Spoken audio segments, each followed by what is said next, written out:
Freudes, den 11. März 2011 hat ein Tsunami bei Fukushima d'Ostkot vu Japan getroffen, just 220 Kilometer nördlich von der Hauptstadt am Millionenmetropol Tokio. Bei enger halber Stunde hatten d'Wellen d'Wirtschaft langscht mir vun der Landkarte geholt. Mehr wie 15.000 Einwohner kommen um Leben, rund 200.000 Leute hun die Region direkt müsse verlosener goufen zwangsevakuiert.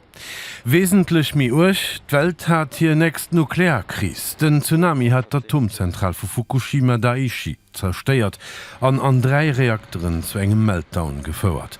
Eng Nuklearkatastrophe vun unvorstellbarem Ausmaß, demals huet vun do un ihre Lauf geholt.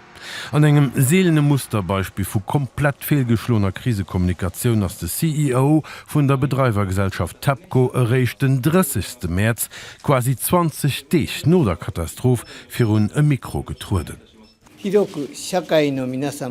wollen uns entschuldigen am deifste vun unseren Herzer fir d Leid, wat ma so viele Leid brucht tun an noch der Gesellschaft am Ganzen.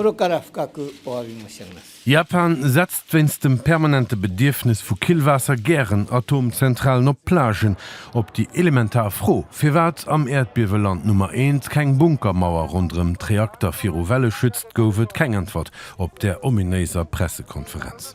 2012 gouft Wirk vu Fukushima nationalisiert fir ze retten.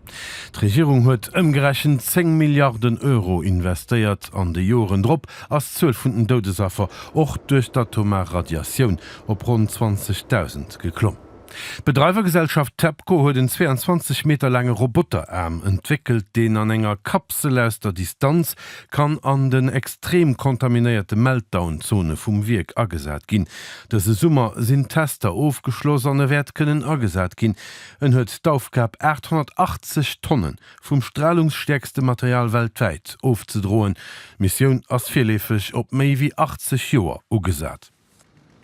Am August 2023 hat Japan schon angefangen, 1 Million Tonnen vom trätierte radioaktive Killwasser aus de Wirker an den Pazifik aufzulassen. Die Isotopen sollen durch Filtern zurückgehalten gehen.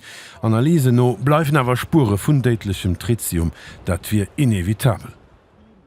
Zter 2011 produziert Japan just nach 8,5% von seinem Strom durch Atomkraft. Für drun wohnen rund 30%. Nächste Woche, den 19. März, plant TEPCO den Reaktor Nummer 6 von Fukushima für die erste Kehr und Netz gehen zu lassen.